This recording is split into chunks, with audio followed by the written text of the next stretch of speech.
My boyfriend's parents refused to meet me for 2 years at our Election. I dissed right why for 2 years. My brand's parents always had an excuse not to meet me. They're just private people, Michael would say whenever I asked. Every fine dinner was mysteriously canceled.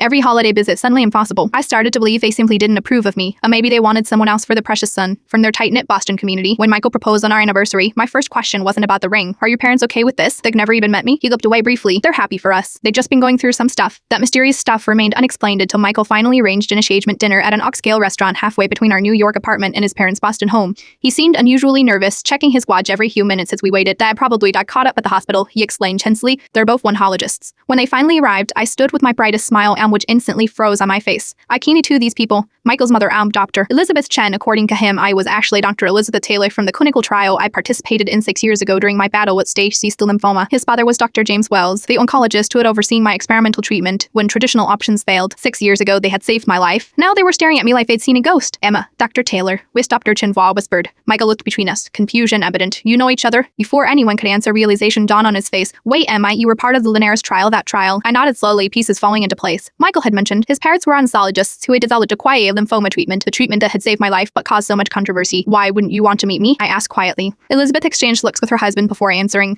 The Linares trial had complications. Not with you, she added quickly. Your case was one of the successes. 12 patients recovered completely, James continued, his voice barely audible. 9 experienced severe side effects, 3 died. Michael took my hand under the table. My parents led the research team that developed Linares. When those patients died, there was an investigation. The drug was ultimately approved because the benefits outweighed the risks. But we carry those 3 patients with us every day, Elizabeth finished. When Michael started talking about you, Rosanna, with the journalism degree, Emma who survived cancer in her early 20s that we suspected. Your last name is common enough that we weren't certain. We've been monitoring your case through colleagues, James added. We requested to be removed from your follow-up care. Once we realized Michael was serious about you, I sat back, processing everything. You've been avoiding me because you feel guilty, or because you are worried. I'll blame you if the cancer comes back. Their silence answered my question.